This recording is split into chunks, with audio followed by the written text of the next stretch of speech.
Everyone on that street remembered the silence. It was too clean, too perfect, the kind of stillness that makes you feel like the world is holding its breath. But for Marcus Dawson, that silence was a knife. His son Ethan should have been walking home from robotics club, earbuds in, hoodie half-zipped, probably replaying code in his head. Instead, Marcus was staring at a notification on his phone that said Ethan's tracker had gone dark, and the silence pressed in like a verdict he wasn't ready to hear. Why would a 14-year-old suddenly turn off his tracking? That was Ethan. It was their rule, their deal, a silent pact between father and son. Marcus tried the boy's phone anyway, and the emptiness of voicemail was a sound that hollowed his chest. He was in the garage, the scent of cut grass and gasoline thick in the air, his hands greasy from coaxing life out of an old mower. But when Carla's message came through, 3 words, "Call me." 911, the smell turned to panic, sharp as burned wires. His thumb shook so bad it took 2 tries to dial. Carla's voice answered instantly, but it wasn't the voice of the district attorney who could strip a liar to the bone in open court. It was a mother's voice, thin, frayed at the edges. "Marcus," she whispered. "Neighbor Joe's camera caught it. A black SUV, no plates, 2 men, they grabbed Ethan." The words didn't compute. Grabbed him? This was their neighborhood, manicured lawns, faux Tuscan homes, gated safety they paid a small fortune to maintain. They weren't supposed to hear words like grabbed, not here, and then Carla said it, the part that twisted dread into rage. The men wore vests labeled community enforcement. Karen Tegan's men, her so-called security. Marcus dropped the wrench in his hand. The metallic clatter was like a gunshot against the concrete. Karen, the HOA president, the woman who treated the bylaws like gospel and her clipboard like a badge, had gone further than her usual harassment. She had made good on her threat. Marcus had dismissed her rant at the mailbox a week ago when she accused Ethan of psychological terrorism against her son Kevin. He remembered Ethan, lanky and awkward, explaining that he'd been helping Kevin debug a coding project. Ethan wasn't a bully. He was the boy who carried turtles across the street, but Karen's eyes had narrowed, sharp as a blade. "There are predators in this community, Mr. Dawson," she hissed, "and I will root them out." At the time, Marcus thought it was just melodrama. Now it was evidence. She'd greenlit an abduction. Carla was 5 minutes out. She told him to wait. But there was no waiting, not for a father. Every cell in his body screamed to run, to rip open shadows until he found his boy. He stumbled into the driveway, heart pounding so loud it felt like thunder in his ears. The street looked the same, sunlight slanting over trimmed hedges, a man with a leaf blower droning down the block, but it wasn't the same. It was a crime scene. Carla's sedan skidded into the drive. She was already on the phone, DA mask locked in place, voice clipped and sharp. "Dispatch has it, but Marcus, these guys are ghosts. No registration, no permits, they're off the grid." He wanted to run anyway. She stopped him with a hand on his sleeve, eyes blazing with fear wrapped in discipline. "No, you don't chase shadows, you make them show you the light. Where's his backup tracker?" The watch, of course. The emergency GPS watch Marcus had insisted Ethan wear, the one the boy teased him about but wore anyway because he knew it made his dad sleep easier. Marcus's fingers fumbled, clumsy with adrenaline pulling up the app. And then, there it was, a pulsing blue dot moving but not far. "Old clubhouse," Marcus breathed, "the abandoned one by the lake, the place Karen used like her personal fortress." Carla didn't hesitate. She was already behind the wheel, calling in favors Marcus couldn't even name. Judges, sheriffs, people who answered when she spoke. She was more than a mother now. She was a weapon. The drive stretched forever. Every red light mocked them. Marcus's phone buzzed, neighbor Joe, voice low, afraid. "I know those men. They store their gear at the old clubhouse. She's turned it into a black site." Marcus stared at the glowing dot on the screen. His son was in there. Alone, terrified, zip-tied. The storm inside him roared, a hurricane waiting to break. Carla was steady, precise. She called Judge Morrison, requesting an emergency telephonic warrant. Marcus listened to her voice harden into steel as she recited the facts. Unlawful restraint, probable cause, a minor in danger, conflict of interest with local PD. She wasn't asking. She was invoking authority sharp enough to cut through Karen's entire charade. And while she secured the cavalry, Marcus's mind played reels of every encounter with Karen. The mailbox measured with a tape. The treehouse she denied another family. The surveillance cameras she forced on them all. She had been building this fantasy kingdom for years, and tonight she'd crowned herself queen. But queens fall. The blue dot stopped moving. The clubhouse rose in the distance, hulking and dark, a single light over the side door and a black SUV parked close. Marcus whispered, They're here. Carla's voice was ice. The warrant is signed, sheriff's unit is en route. But 10 minutes can feel like a lifetime when your child is locked inside.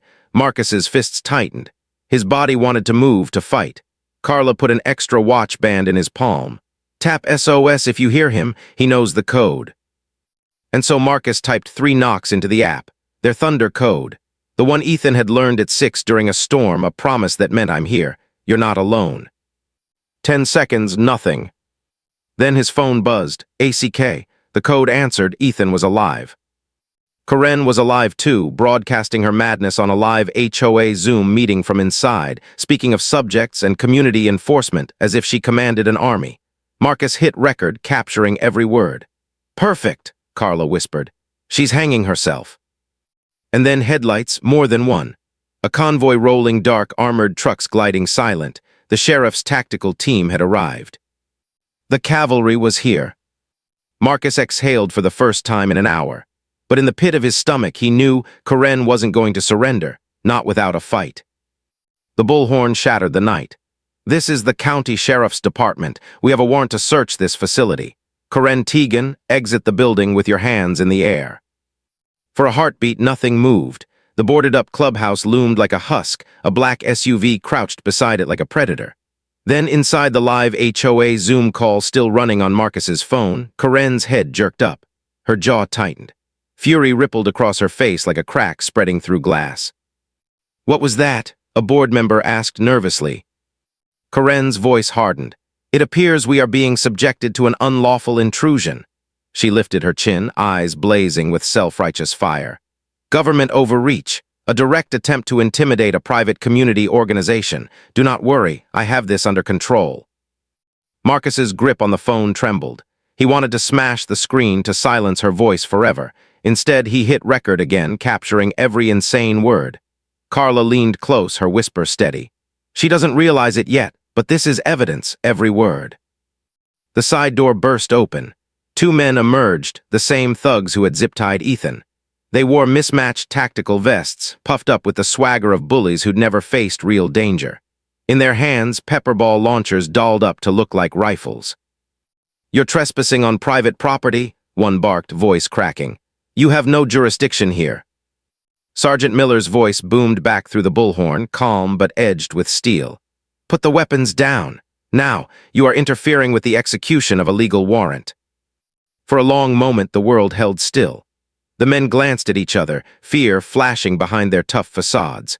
They were used to harassing retirees over lawn ornaments, not staring down a dozen armored deputies. And then it came, Karen's shriek from inside. Do not stand down, defend our property, that's an order. It was the push they needed. One thug raised his fake rifle, and in the same instant the night exploded. A flashbang detonated with blinding light and a thunderclap of sound. The 2 men crumpled, clutching their ears, disoriented and helpless. Deputies swarmed them, disarmed them, cuffed them with brutal efficiency. Breach, breach, breach! The ram smashed the side door. Deputies flooded into the building like a black tide. Radios crackled, hallway clear, utility closet barricaded, child voice behind door. Marcus surged forward, but Miller's arm caught him across the chest. Let us work, Dad. And then a sound, 3 knocks, pause, 3 knocks more, their thunder code. The code Ethan had learned as a boy, hiding from storms in a blanket fort. That's him, Marcus gasped, his voice broke. That's my boy. Copy, a deputy's voice came through. Child responding through door, moving to extract. Metal shrieked as a pry bar bit into hinges. Shouts echoed through the radios. Hands, stay still, kid, you're okay, we got you. On Marcus's phone screen, Karen's voice still shrieked to her board, furious, delusional. This is tyranny. He is a subject, a risk. I was protecting the community.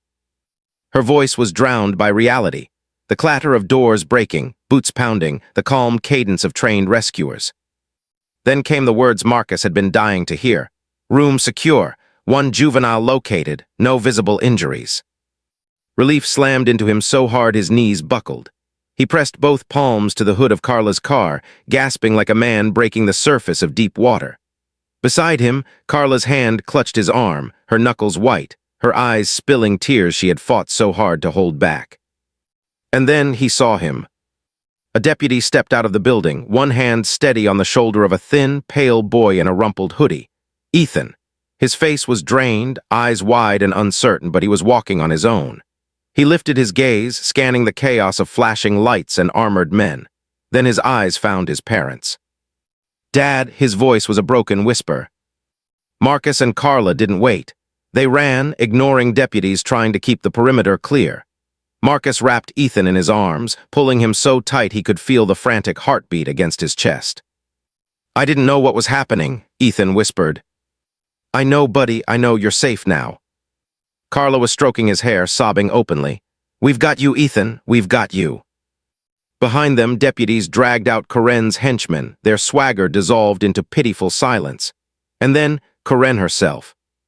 She fought like a wild animal, hair tangled, eyes blazing with venom. "You can't do this," she shrieked, heels digging into the dirt as deputies forced her forward. "I am the president of this association. He was a threat. I have bylaws, I have authority." The words rang hollow now, echoes of a delusion collapsing in the face of reality. Sergeant Miller read her rights calmly, his voice cutting through her hysteria. Kidnapping, false imprisonment, conspiracy, impersonating an officer. Karen's voice cracked, her defiance spiraling into desperation. "This is corruption. She's protecting her criminal son." Her finger jabbed at Carla, venom dripping from every word. "It's a conspiracy. You'll all thank me when you realize I was saving you." But the only reply came from neighbor Joe, still in his apron at the edge of the crowd, his voice steady and scornful. "Lady, you are the chaos." Even one of the deputies barked out a short laugh before biting it back. The queen of their neighborhood was shoved into the back of a patrol car, her shrieks muffled as the door slammed shut. The reign of Karen Tegan was over. And yet, as Marcus held his son, he knew this wasn't finished. Karen had stolen something more than a boy for a night. She had shattered Ethan's sense of safety, ripped open the illusion that their world was predictable and fair. That damage couldn't be cuffed and driven away in the back of a squad car. The storm was breaking, but the aftermath was only beginning. Everyone wanted to believe it was over, that once the flashing lights faded and Karen was locked in the back of a patrol car, the nightmare had ended. But Marcus knew better. He felt it in the tremble of Ethan's shoulders as they held him close. He saw it in the blank way his son stared out the car window on the ride home, eyes fixed on nothing, hands twisting the fabric of the blanket a deputy had wrapped around him. Back at the house, the living room felt like a sanctuary breached. Ethan sat on the sofa, cocooned in fleece, staring at the plate of his favorite dinner untouched on the coffee table. Carla was in the kitchen, phone pressed to her ear, her DA's voice returning in sharp, professional bursts as she coordinated charges with her office. But when she glanced toward Ethan, her eyes betrayed the mother inside, shattered, desperate, helpless. Marcus didn't try to make his son talk. He just sat down beside him, solid and silent, letting his presence be the anchor. Ethan flinched at every sound, the creak of the house, the hum of the fridge. The fortress of safety Marcus and Carla had built for him, the illusion of predictability, had been gutted in one night. Monsters didn't live under the bed. They lived across the street with clipboards and bylaws. Carla hung up, her face pale, jaw trembling beneath its mask of composure. "They're filing a stack of charges," she whispered. "Kidnapping, conspiracy, impersonation, embezzlement. It's bigger than we thought." She wasn't wrong. The next morning, detectives asked the Dawsons to walk through the old clubhouse with them. Marcus didn't want Ethan to see it again, so he stayed home with him while Carla went. She returned with eyes darker than before, carrying stories of what she'd seen. The place wasn't just a storage shed. It was a war room, walls lined with surveillance feeds, files stacked like weapons, a corkboard strung with red yarn mapping out neighbors like they were criminal conspiracies. Karen had turned paranoia into architecture, and on those walls, Marcus's family had been pinned like specimens. There was a photo of Ethan at the bus stop, Carla leaving for work, Marcus bent over the garden, each image annotated with Karen's deranged scrawl, hostile tendencies, possible subversive, son associates with troubled youth. Carla's voice shook as she described it, fury barely caged.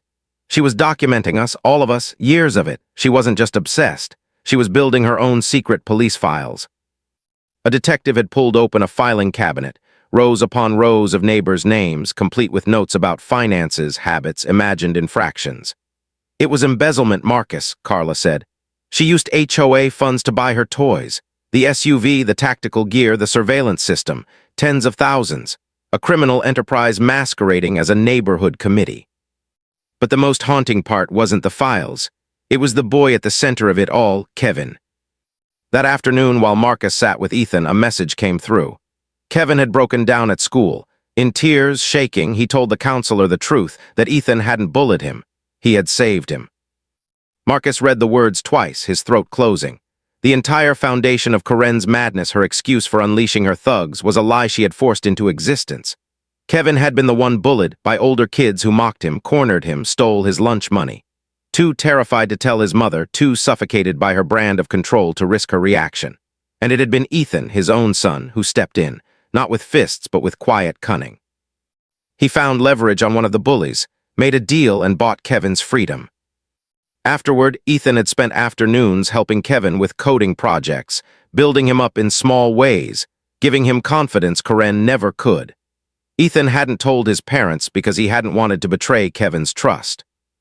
Marcus looked at his son across the room, tinkering with a circuit board in silence, hands trembling slightly. Pride hit him so hard it nearly knocked him to his knees. His boy had been a protector, a hero in the only way he knew how. And Karen, blinded by her own pathology, had twisted that into something monstrous. When Marcus told him what Kevin had confessed, Ethan's eyes glistened. "I was just trying to help," he whispered. "I know," Marcus said, putting a hand on his shoulder. "And you did. You were brave. You were kind. That's stronger than anything." It was the first time since the abduction that a real smile broke across Ethan's face. Small, fragile, but real. Karen had kidnapped a hero. And now, the truth was unraveling faster than her lies could keep up. But Marcus knew it wasn't enough to stop her. Not yet. Karen wasn't just a tyrant, she was a believer, and believers fight hardest when the walls of their kingdom start to crack. The courthouse smelled of old wood and disinfectant, but that was what Marcus noticed. What he felt was the weight of every eye in the room. Reporters packed into benches, their pens scratching, cameras flashing at the edges where they were barely allowed. Neighbors filled the gallery too, the ones Karen had fined, shamed, intimidated. They weren't here out of duty. They were here to watch the queen finally stripped of her crown. Marcus sat between Carla and Ethan in the front row. His wife's hand was steady, her eyes locked forward with the DA's discipline she'd honed for years. Ethan, though, looked small under the fluorescent lights, pale but determined. He wasn't here to celebrate. He was here because he needed to see it end. When the door opened and they brought Karen in, the room seemed to shrink around her. The clipboard was gone. The tactical vest, the SUV, the ridiculous title of community president, all gone. What remained was a woman in an orange jumpsuit, wrists cuffed, hair pulled back limp and lifeless, but her eyes still burned. She scanned the crowd until they landed on Marcus and Carla. The hate in them was undiluted, raw, a dagger across the room. The clerk began to read the charges. One by one they rolled out. Kidnapping, false imprisonment of a minor, impersonating an officer, conspiracy, embezzlement, racketeering, unlawful surveillance. The list stretched on, each word a hammer blow. Murmurs rippled through the room. Even the reporters seemed staggered by the scope of it. Her public defender, overworked and unprepared, tried to cast her as a misunderstood volunteer. "My client," he stammered, "is a pillar of her community. She simply overstepped her bounds." The prosecutor cut him off like a blade. "Your Honor, she wasn't a pillar. She was a jailer. She created her own police state inside a suburban neighborhood. She weaponized HOA dues to fund a private army, illegally surveilled her neighbors, and when her delusions peaked, she ordered the armed abduction of a 14-year-old boy. Not because he was a threat, because he was kind to her son." A silence followed so deep it felt like the entire room was holding its breath. Carla's fingers dug into Marcus's hand, her nails cutting into his skin, grounding him. Ethan didn't look away from Karen. He just sat, jaw set, watching her unravel. The prosecutor wasn't finished. "We have video evidence of the abduction. We have the sworn testimony of her own son, who has confessed that the alleged victim was in fact his protector. We have records proving widespread embezzlement. This defendant is a danger to every person she once claimed to serve. Bail must be denied." The judge, a no-nonsense woman with eyes that had seen 100 liars before Karen, didn't hesitate. "Bail is denied. Defendant will be remanded in custody until trial." And that's when Karen cracked. Her composure, her thin veneer of dignity, shattered like glass. She slammed her palms on the table, cuffs clattering. "No, she shrieked, her voice rising into hysteria. "This is a mistake. You don't understand. I was protecting them. Without rules, there's chaos. I was the only one strong enough to enforce them." Her voice fractured the air, a desperate sermon to anyone who would listen. Deputies moved in, gripping her arms, dragging her back. She fought like a cornered animal, tears and fury twisting her face. "You're all weak. You want filth, disorder. I brought safety. I brought order. I did what had to be done." The courtroom froze. Not in sympathy, no one believed her anymore, but in the sheer spectacle of watching a tyrant unravel in public. Her cries echoed down the hall until a heavy door silenced them. For a long moment the room was silent. It wasn't victory that hung in the air. It was something heavier. Pity, maybe, horror. The collective realization that one woman's madness had warped their whole community and they had let her. Marcus looked at Ethan, expecting triumph, maybe relief. But his son's face was somber, almost sad. He hadn't seen a monster dragged away. He had seen a broken woman destroyed by her own need to control. Marcus put an arm around him. "It's over now, son," he whispered. But in his heart, he knew it wasn't over. Not really. Karen was gone, yes, but the damage she'd done, the fear she'd planted, the wounds she'd left in Ethan, in Kevin, in the whole neighborhood, those scars wouldn't fade so quickly. Outside the courtroom, Karen's husband stood near the water fountain, twisting his wedding band, his shoulders hunched under years of silence. He approached slowly, voice cracking as he spoke. I'm sorry for not stopping her, for not believing my kid." He swallowed, eyes glassy. "Kevin wants to apologize himself, but he can't right now. Just tell your boy thank you for the robot code and for the cafeteria thing." Marcus frowned. "Cafeteria thing?" The man almost smiled. He told those kids to back off, said volcanoes take time to erupt, made Kevin sound cool.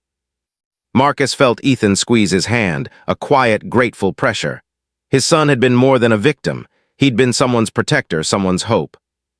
And now, as they stepped out of the courthouse into the blinding daylight, Marcus realized Karen hadn't just failed to break them. She had made Ethan stronger, louder, a voice that wasn't going to stay silent. But the real test was still coming. Because a boy who had been stolen in the night now had to decide what to do with the voice that had been given back to him. The house was quieter than it had ever been, and somehow that silence hurt worse than the night Ethan disappeared. Days after the arraignment, Marcus noticed how his son moved differently, softer, like he was trying not to take up space. He flinched at sudden sounds, slept light, ate almost nothing. The boy who used to fill the garage with the whir of soldering irons and the clatter of circuit boards now sat staring at his hands as though the world no longer fit together. Carla threw herself into work. She wasn't prosecuting Karen's case, it was a conflict of interest. But she poured her weight behind it from the sidelines, feeding evidence, coordinating witnesses, ensuring no technicality could let Karen wriggle free. Marcus watched her late at night at the dining table, files spread around her like battle maps, her face illuminated by the glow of a laptop screen. She fought with precision, but he knew the cost. Her hands trembled sometimes when she thought no one was watching. It wasn't just the Dawsons living with the aftermath. The entire neighborhood buzzed with disbelief and shame. Headlines screamed across every news outlet. HOA president kidnaps teen, runs private police force. Neighbors gathered in clusters on sidewalks, whispering, pointing, shaking their heads. For years, they had rolled their eyes at Karen, endured her fines, her inspections, her petty humiliations. But no one had stood up. And that silence had fed her until she crowned herself sovereign of the cul-de-sac. A week after the raid, detectives walked Carla and Marcus through the old clubhouse again. This time, Marcus went. He needed to see. The place reeked of mold and rust, but what chilled him wasn't the decay, it was the order. The walls were plastered with photos from surveillance cameras, neighbors' lives pinned and cataloged with Karen's manic handwriting. Every family had a file. Every child, every car, every late trash can recorded. His own family's file sat on a desk. Pictures of Ethan at the bus stop, of Carla walking to her car, of Marcus in the yard, annotated with accusations that read like fragments of paranoia. Hostile tendencies, subversive leanings, son associates with troubled youth. It felt like standing inside someone's sickness, a disease made physical. "Look at this," one detective muttered, pulling open a filing cabinet. Drawer after drawer, each stuffed with files on the residents. Financial notes, fabricated infractions, even speculative guesses about marriages and debts. It wasn't neighborhood governance, it was stalking. And then the computer, a forensic tech called Carla over. "Ma'am, you need to see this." On the screen, spreadsheets bloomed with numbers, misdirected funds, shell accounts, slush payments. HOA dues siphoned into Karen's empire of paranoia. Tens of thousands diverted into illegal surveillance equipment, tactical vests, the SUV with no plates. The money that should have paved cracked streets and repaired the playground had built her fantasy police state. Carla's voice was a dangerous whisper. This isn't just kidnapping, it's fraud, embezzlement, racketeering. She ran the HOA like a cartel. And still, somehow, the worst was Kevin. News filtered through the school. Kevin had broken down completely. Counselors called it a collapse. He told everything, about the bullying he'd endured, about Ethan's quiet protection, about how his mother had twisted his words until he said what she demanded. The story spread fast. Parents whispered it in parking lots, teachers passed it along in staff rooms. Karen's excuse that she'd been protecting her son crumbled into dust. The truth was that Ethan had been the protector, and Kevin, crushed under years of his mother's suffocating control, had been her prisoner too. Marcus told Ethan one night, gently, about what Kevin had confessed. How he had cried in the counselor's office, how he had admitted that Ethan had been his only friend. Ethan listened in silence, staring at the soldering iron clutched in his hand. Finally, his voice came, fragile and small. I just didn't want him to feel alone. Marcus's throat burned with pride. That's exactly why you're stronger than she'll ever be. For the first time in weeks, Ethan smiled, just barely, but it was real. The neighborhood began to unravel Karen's shadow piece by piece. Without her iron grip, the HOA collapsed in on itself. Board members resigned, terrified of subpoenas. Auditors pored over the accounts. Reporters lined the sidewalks, hungry for quotes from neighbors who once stayed silent. People who had cowered at Karen's meetings now found their voices, speaking in unison about the years of intimidation they'd endured. But healing was slower inside the Dawson home. Marcus would wake at night to hear Ethan's footsteps packing or find him curled in the garage under a blanket, tools scattered around him like shields. Carla arranged therapy sessions. Progress was uneven, 1 step forward, 2 steps back, but something inside Ethan had shifted. He wasn't just a victim anymore, he was a boy who had survived. One evening, a month after the raid, Ethan came to his parents with something unexpected. He wanted to speak. At school, at an assembly on safety and rights. Marcus's instinct was to say no, to shelter him, to keep him hidden until the world felt safer again. But Ethan's eyes were steady. If I don't, he said softly, then she wins. And Marcus understood. His son wasn't hiding anymore, he was choosing to stand. The auditorium was packed the day Ethan spoke. Students, teachers, parents, even cameras from local news. He looked small on stage, his hoodie hanging loose, but when he began, his voice carried. Hi, I'm Ethan Dawson. A few weeks ago, 2 men took me off the street and locked me in a room. Their boss said I was a bully. She was wrong. He paused, gaze sweeping the room. She got away with it because people were scared to question her. She used big words and fake rules to sound official, and no one stood up. The room was silent, every ear straining. What happened to me was extreme, but it starts small. Unfair fines, rules that don't make sense, people in charge who don't listen. It happens in neighborhoods, in schools, anywhere people give power to someone without asking why. He unfolded a slip of paper, hands steady now. Know this, you can ask for ID if someone claims authority. You can choose not to answer questions. You can record in public. You can say no. My dad builds systems, and he says a system is only as good as its rules. Our rules should protect everyone, not just give power to one person. Know the rules. Know your rights. That's how you stop this from happening again. For a breath, silence, then one clap, another, until the whole room rose to its feet. Carla cried openly. Marcus gripped her hand until his knuckles hurt. And Ethan stood taller than he ever had, his voice no longer stolen but amplified. Karen had tried to break him. Instead, she'd given him a platform. And the boy who had once hidden in the garage with his robots now stood before hundreds, steady, clear, louder than Karen had ever been. Everyone thought the story ended when Karen was dragged from the clubhouse in cuffs. But endings are never that simple. They linger like echoes in a hallway you can't quite escape. In jail, Karen's voice did quiet. It grew louder. Reporters leaked details of her rants, courtroom outbursts, even tirades at guards who wouldn't salute her. She called herself a political prisoner, a martyr of community safety.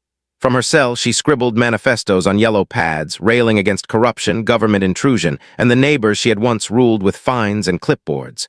She signed each page President Karen Tegan. The title clung to her like armor, even as it was stripped away. For the neighborhood, those writings weren't comedy. They were a mirror, forcing everyone to see how far they had let her go. At HOA meetings, they had nodded politely while she spat venom about predators and zero tolerance. They had laughed at her absurd fines, paid her petty tickets, looked the other way when her goons flashed their fake badges. Everyone told themselves it was easier not to fight her. Now, standing in front yards and cul-de-sacs with news vans parked at the gates, they admitted the truth. They had given her the silence she needed to grow into a tyrant. Marcus saw that guilt every time he walked the dog, every time he waved at a neighbor who wouldn't quite meet his eyes.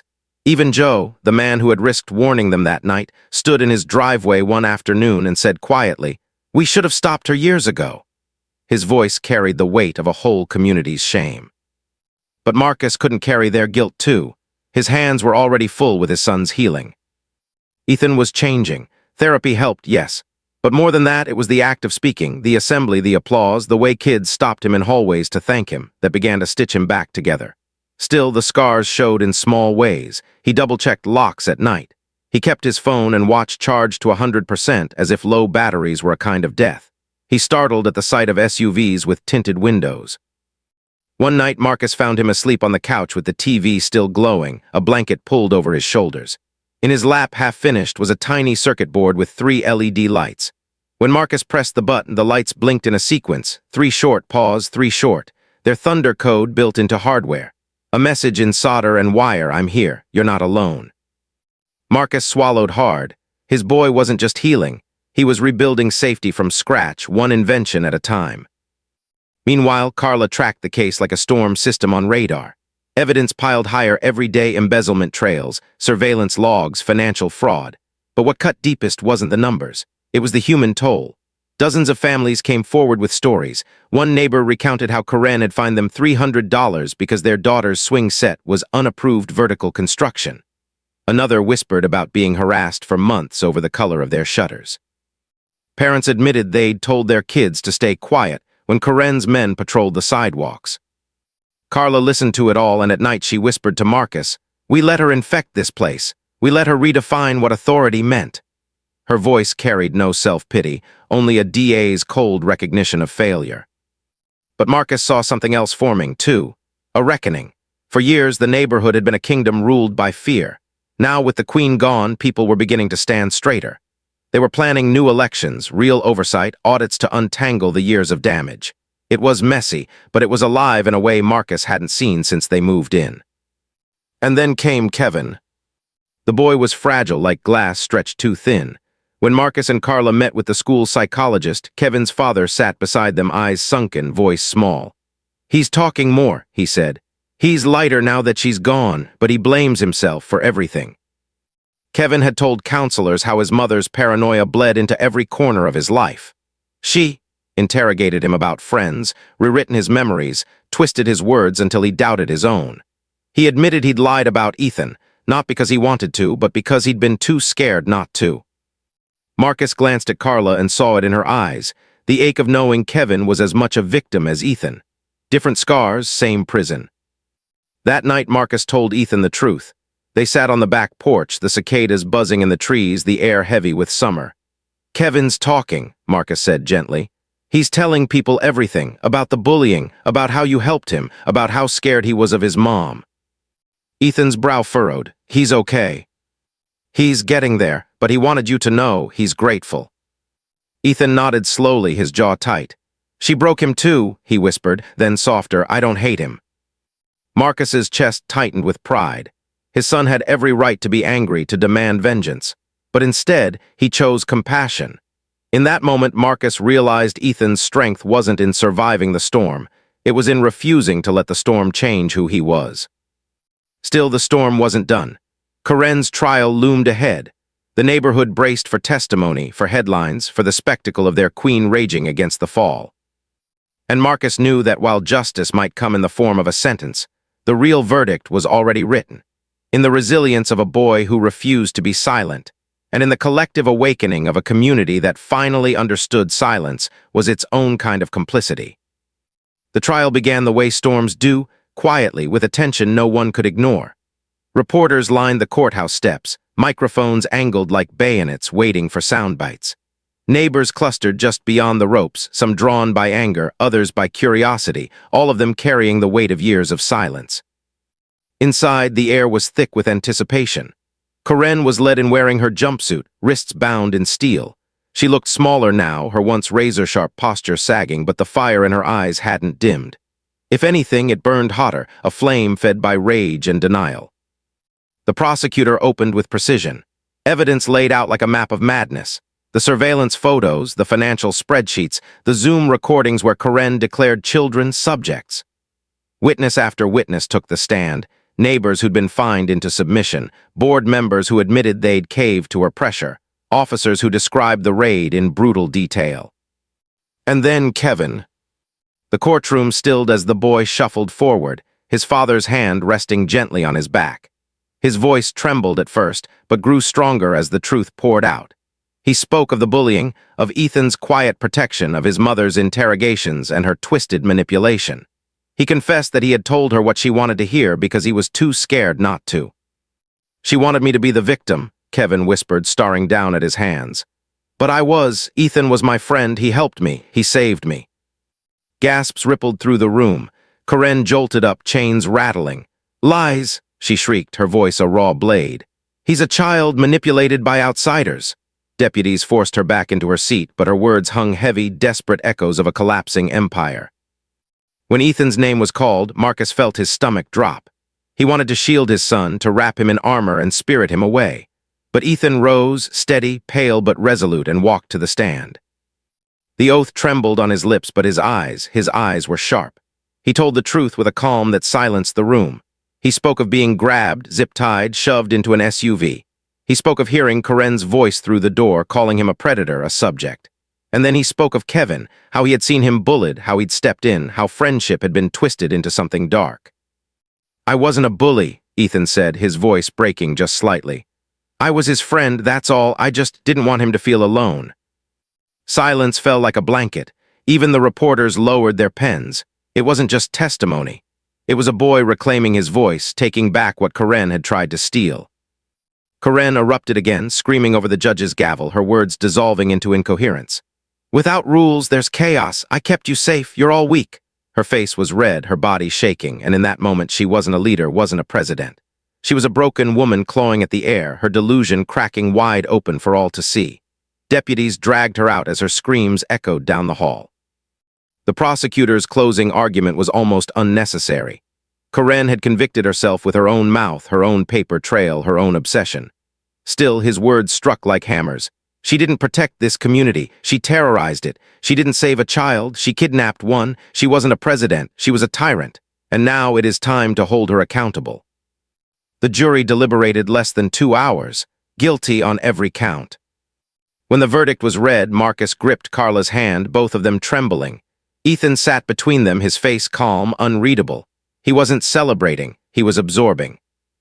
After court, cameras swarmed, microphones shoved forward, questions shouted. Carla kept her answers short, professional. Marcus said nothing. But Ethan surprised them all. He stepped toward the microphones, his voice steady, his words careful.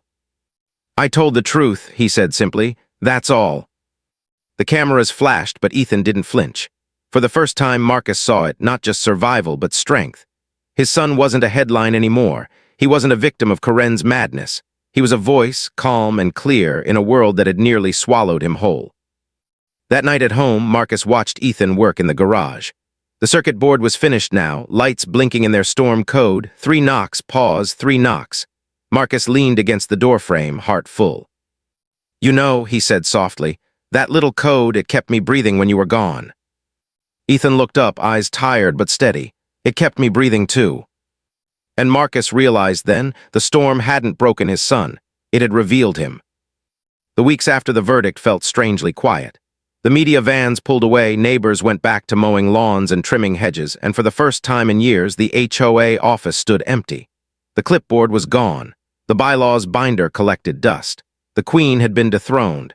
But silence after a storm is never peace. It's the space where you see the wreckage.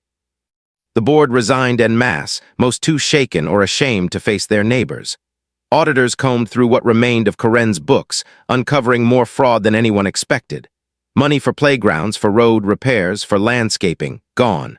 Funneled into her surveillance state, her private army, her obsession. At community meetings, people spoke differently now. Their voices trembled at first, but grew louder as they realized the spell had broken. They admitted to their fear, their complicity. They talked about how easy it had been to ignore the small abuses, how each petty fine and inspection seemed too minor to fight, and how silence, brick by brick, had built Karen's kingdom. Marcus sat in the back of one meeting, listening. He didn't stand to speak. He didn't need to. The lesson wasn't his to deliver anymore. It belonged to Ethan. Because Ethan was changing. Slowly, painfully, but with a clarity Marcus hadn't seen before. Therapy helped, yes. The assembly at school had lit a spark, but it was the aftermath that showed who he was becoming. He answered questions from classmates about rights and safety. He showed kids how to use the SOS feature on their phones, how to check if someone claiming authority really had it. He explained calmly, without drama, because he knew how it felt to lose control. And how powerful it was to take it back. Kevin was healing too. Freed from his mother's suffocating grip, he stayed mostly quiet, but when he crossed paths with Ethan in the cafeteria, he managed a shy, whispered thank you. They didn't need more. It was enough. Two boys scarred by the same storm, recognizing each other's survival. One evening, Marcus found Ethan on the back porch, staring at the sunset. The blinking circuit board, the thunder code, sat beside him. "You ever think it'll feel normal again?" Ethan asked softly. Marcus sat down next to him, his chest tight. "Normal's a tricky word, but safe? Yeah, safe will come back. You already brought it closer." Ethan turned to him, eyes steady in a way that felt older than his years. "I don't want to just be safe. I want people to know they can say no, that they don't have to be scared." Marcus felt the words sink deep. His son wasn't just surviving anymore, he was choosing to stand. A month later, Ethan spoke again. This time not at school, but at a town forum packed with parents, students, and reporters. He wore the same hoodie, hands stuffed in the pocket, but his voice carried like it belonged in that space. "What happened to me started small," he said. "It started with people being afraid to question things that didn't make sense, afraid to speak up, afraid of someone with a clipboard." A nervous laugh rippled through the crowd. Ethan didn't smile. "That silence gave her power, and it almost cost me everything." He paused, scanning the faces, neighbors who had once looked away, now leaning forward to listen. "Rules matter, but only when they protect people, not when they're used to control them. You don't have to be older or stronger to stand up. You just have to know your rights. You just have to say no." The applause rose like a wave, filling the room until it shook. Marcus stood at the back, Carla's hand in his, tears streaking her face. Their boy wasn't a victim anymore. He wasn't even just their boy. He was a voice this whole community needed. Outside afterward, Ethan tucked his folded notes into his pocket. 3 words were underlined twice: know your rights. Karen had tried to make an example out of him, and she had, just not the one she wanted. She had shown the world what happens when power goes unchecked. And Ethan, calm, steady, stronger than he knew, had shown them something greater. The storm had passed. The damage was real, but their son was still here, louder, braver, somehow bigger than before. And in the quiet of their home that night, as Marcus watched Ethan working in the garage again, lights blinking in their old thunder code, he realized something simple and profound. Karen had tried to build a kingdom out of fear. Ethan had built something stronger out of hope. And hope, steady, stubborn, blinking like a beacon in the dark, was going to last. You've heard this confession, now wait until you hear the next one.